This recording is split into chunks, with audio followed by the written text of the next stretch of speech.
Всем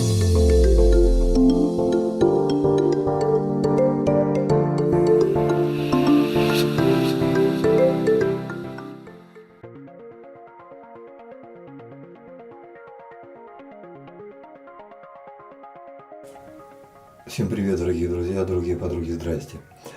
Сегодня 18 марта. Чем же знаменателен день этот для россиян? Да, наверное, выборами. С утра, больше чем уверен, каждый подумал, ну чё, блин, ну президента Америки выбрали, надо же своего выбрать. И прямо на выборы. Не знаю, как вы, я сходил. И с семьей, все вместе, и мама пошла, маме 84 года. Надо сказать, что она с утра уже ходила, там, ну чуть ли не с флажками, с шариками, там, когда на выборы. Так что вот так вот всей дружной семьей мы и пошли. Потом, как я узнал, впоследствии все трое проголосовали по-разному. А мама у меня вообще хитрая. Каждый раз, когда спрашиваю, мам, ну за кого голосовала-то? Ответ такой, да, я за всех. Но я-то знаю, что за одного. Но за кого не говорить, не колется. Так, ну ладно, праздники праздниками. Сегодня на разогреве околобретейное видео, но тема будет не совсем обычная. Дело в том, что, как правило, мы ответы на вопросы тут собираем. А здесь я хотел бы поставить во главу угла мой разговор с нашим подписчиком Урмас, который живет в Эстонии.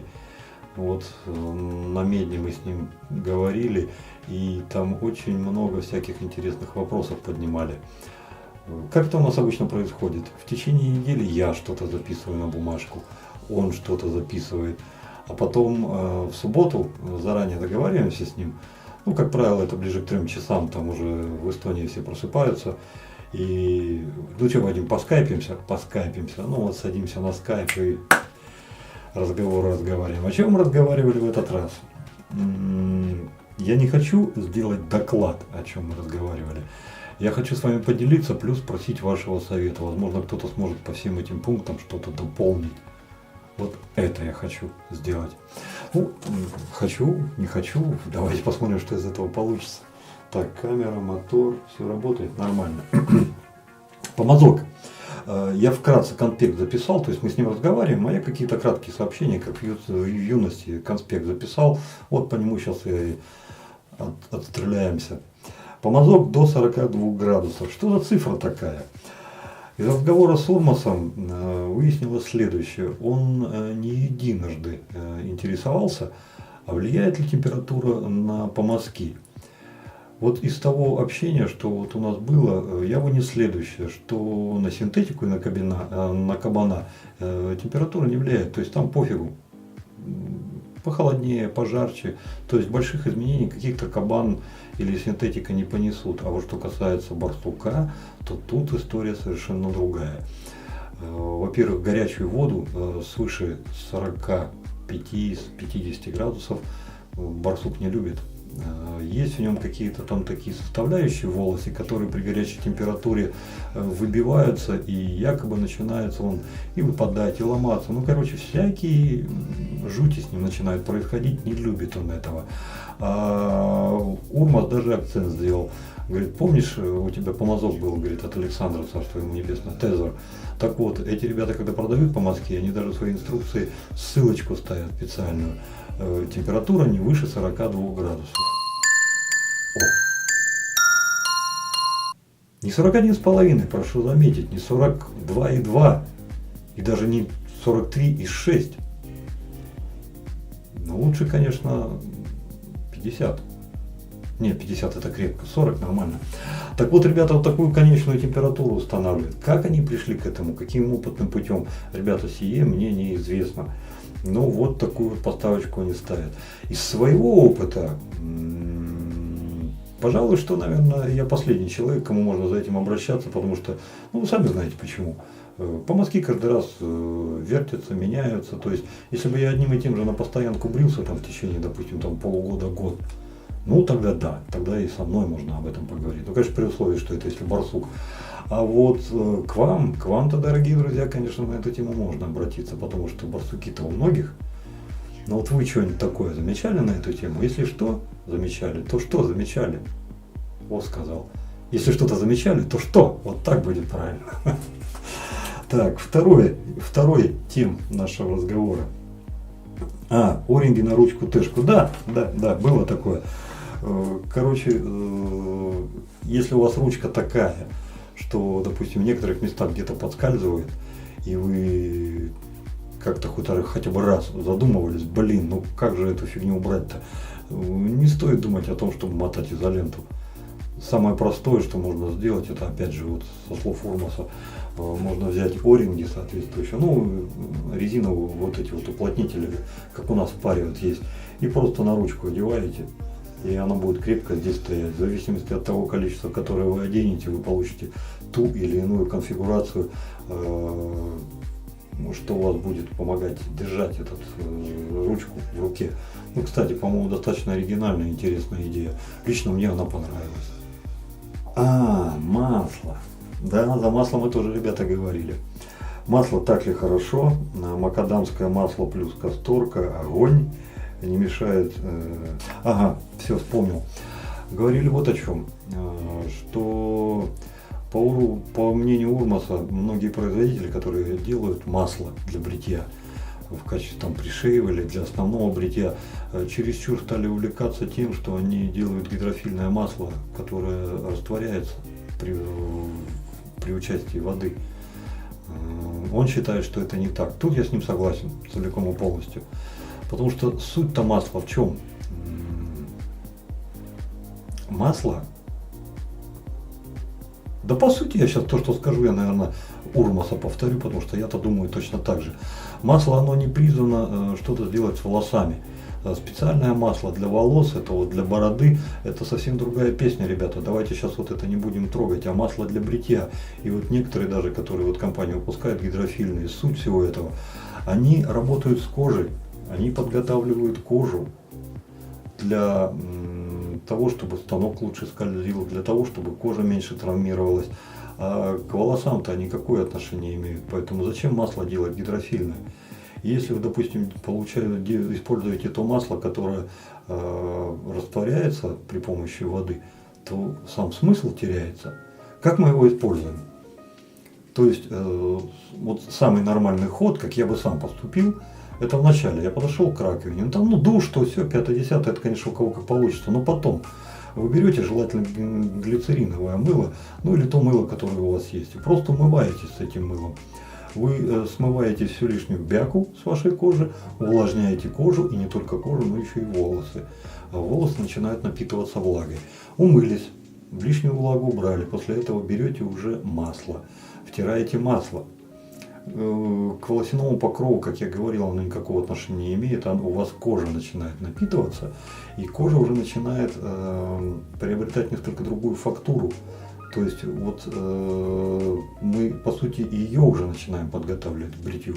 После того, как нанесли масло, вот тут в самый раз уже можно подумать и на настоящем пришейве.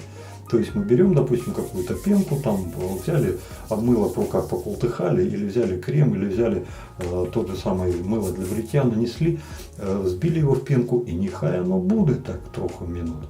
Ну там 1-1,5-2. А после его так просто берем компресс теплый, хлоп, наносим, подержали сколько вы хотите, там, ну, минуту-2, ну, 3 навряд ли вы будете держать. Все, мы подготовились. А после этого уже наносишь настоящую пену и уже начинаешь бриться. Вот если делать все так, тогда вот в этом во всем процессе роль гидрофильного масла в качестве пришейва я не вижу совершенно. Потому что, ну как, ну я умылся, я его нанес, а после этого наношу еще пенку, наношу еще компресс, да оно у меня уйдет все нафиг, оно куда денется? И в таком случае, а какой смысл в том, что я его делал? Или если смысл в том, что сколько впиталось, столько впиталось, то и ладно. Но это полумера, это не мера. Я считаю, что масло должно быть нормальное, не гидрофильное, которое водой не убирается. А то, что я прочел, макадамское масло плюс касторка, это из опыта Урмаса. Он универсал, он бреется как опасками, так и тэшками. И вот один раз то, что он попробовал, это макадамское масло, касторки он специально добавлял, чтобы маленько загустить, чуть-чуть. И когда он вот с таким маслом брился, он получал самый-самый-самый шикарный вариант бритья. Ну, я, честно сказать, пока еще не пробовал. У меня есть вот от Рома из Израиля, с Черного моря, вот это вот маслица. Надо будет как-нибудь попробовать, там посмотреть. Кстати, я даже не знаю, гидрофильное оно, не гидрофильное. Но мне кажется, что оно нормальное, потому что в холодильнике все время его держу. Хотя это тоже ничего ни о чем не говорит, не гарантирует. Вот на эту тему тоже было бы интересно и вас послушать, потому что макадамская плюс касторка – это не венец творения. То есть, как бы, пацаны-то используют всего дофига. Уже не раз на канале было говорено и обсуждалось, что ребята брали в аптеке простой глицерин, добавляли туда те ароматические вещества, которые им нравятся. Ну, естественно, ароматическое масло. И вот вам готовый пришейв. Ну, глицерин тоже, конечно, он гидрофильный, он влагу тянет, но с другой стороны и он увлажняет кожу хорошо. То есть тут вот какие еще возможны варианты? Вот такую вот тему мы с Урмасом затронули. Опаски боятся тупого угла. Да-да-да. Урмас мне там маленечко мастер-класс преподал и указал мне на одну неточность. Он посмотрел последнее видео, где я там опаской налево-направо махал. Он говорит: Вадим, смотри, постарайся избегать следующего. Ты когда под носом бреешь, самое, говорит, идеальное будет, если ты, говорит, взял лезвие, чуток, вот самое первое, что сделал, снял, а у тебя же здесь радиус идет, то есть естественный, вот это вот закругление. Поэтому, говорит, по этому радиусу так, опа, то есть вот в этом месте старайся руку проворачивать. И чтобы у тебя лезвие выходило уже на нормальный угол. Потому что если ты, говорит, забудешь и будешь вести перпендикулярно, очень тупой угол, вот очень тупой угол, если вы ведете по лицу, вот на этом он делал акцент, что он для опаски даже опасен. Потому что кромка настолько тонка и настолько она ранима. Ну, в принципе, вы сами это можете легко проверить, если возьмете, допустим, вы же проверяете, РК положили на ноготь, проводите и смотрите, как она играет. То есть, если вот так вот провести, то вплоть до того, что можно ее порушить. Ну, не в том смысле, что там зуб выколите, а в том смысле, что вы ее затупите просто. Вот об этом тоже говорили. И, кстати, не только об этом. Еще был разговор о том, что то же самое очень легко и просто делать еще Т-образным станком. Особенно, в особенности из-за того, что у нас здесь крышка, смотрите, какая полукруглая. Получается так, ну? Сам идет. Ну, тут я не совсем согласен. Нет, то, что удобно, это я согласен. Я не согласен с тем, что мне это надо. Потому что у меня сразу становится станок так, как мне удобно. И вот без всех вот этих вот я вполне себе обхожусь. Не, ну то, что Урмас об этом сказал, возможно, кому-то это может быть пригодится. Почему бы нет? Первое бритье не так хорошо, как второе, третье. Кромка физера, дарам. Все. Он в скайпе мне дал одну ссылку. Я ее обязательно под видео оставлю. Кому интересно, пройдите, посмотрите. Лучше, если в Google Chrome зайдете, потому что там на английском, то он переведет сразу. Суть той статьи, которую вы найдете по ссылке, сводилась к тому, что какой-то серьезный дядька там, у буржуинов, заморочился на тему исследования лезвий. То есть он взял очень много лезвий, и каждым лезвием брился 3 раза, и все эти показания записывал. У него там очень много букв, очень большой пласт информации, и всем, кому интересно, конечно же, пройдете и почитаете. Я ходил по этой ссылке, тоже смотрел, что я вынес из этой статьи и из разговора с Урмасом, это следующее. Практически все лезвия, которые подвергались испытанию, первый раз брили так себе. То есть первое бритье практически на всех лезвиях было некомфортным, и второе, третье были гораздо лучше. Чем этот человек объясняет все это? Он это объясняет тем, что большинство лезвий чем-то покрыты. И каждый раз, когда вы первый раз ставите это лезвие, то хотите вы того или нет, вы эту консервацию, как бы слой этот, как бы снимаете. Вот за счет этого первое бритье практически на всех лезвиях, что он испытывал, и было для него некомфортным. За исключением фезера. С физером все было с точностью до наоборот. То есть, если на всех лезвиях, чем больше бреешься, тем оно комфортней, а с физером у него сразу же было комфортно. Он это объясняет тем, что японцы что-то там нахимичили, что якобы тот слой, который все наносят, японцы тоже наносят, но делают его более тонким, и при первом бритье он практически не влияет на качество вашего бритья. То есть вот так он это преподносит. То есть вот это все относится ко всем лезвиям, кроме физера. Ну, так это или нет, я и согласен, и не согласен. То, что многие лезвия, чем больше бреешься, тем лучше, да это и вы сами замечали, но про все лезвия, так сказать, нет, я не могу. Не могу. У этого дядьки там в исключениях идет только фезер.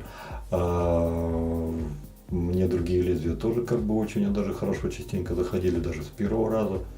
То есть тут я маленько не согласен. И хочу еще добавить, что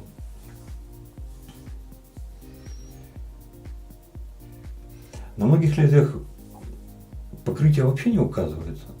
Если на лезвии пишут тефлон, да, тут с этим все понятно.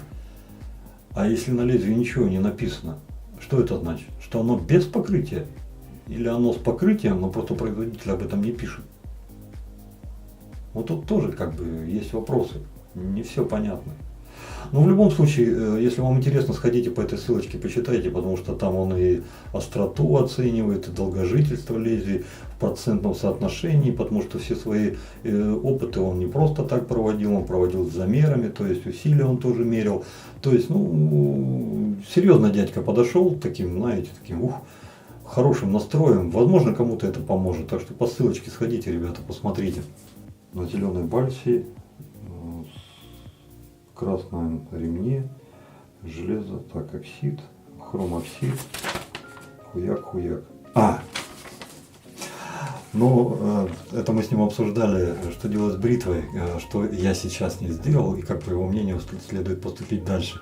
Ну, а по поводу хуяк, ну, у Урмаса не такая уж большая практика в русском языке, время от времени он подбирает слова, как лучше сказать, естественно, я ему помогаю. Ну, а в этом случае подсказывать не пришлось, то есть он уже стал вспоминать нормально и сам подобрал эти слова, и вот, когда рассказывал, как надо работать на ремне, вот это вот и вылетело, а я что-то записал, чтобы порадоваться вместе с вами. Ну, наши везде есть, никуда не спрячется. Так, ну все, ребята, это был последний пункт. Давайте сейчас попробуем вам малышку какую-нибудь показать, не знаю, какую выцарапаю. Ну, а потом бритье, что, все, сейчас быстро. Ребят, сделайте поправку на то, что ребенок уже спал, и я ее буквально выдернул. Я больше чем уверен, она меня сейчас материт последними словами. Это тетя. То есть вот еще одна девушка в нашем хозяйстве. Американочка с Лос-Анджелеса. Ну все, пойдем. На этом пора заканчивать. Добра, счастья, радости. Берегите себя, берегите своих близких. Дай вам Бог здоровья. И пошли бриться. Бритье.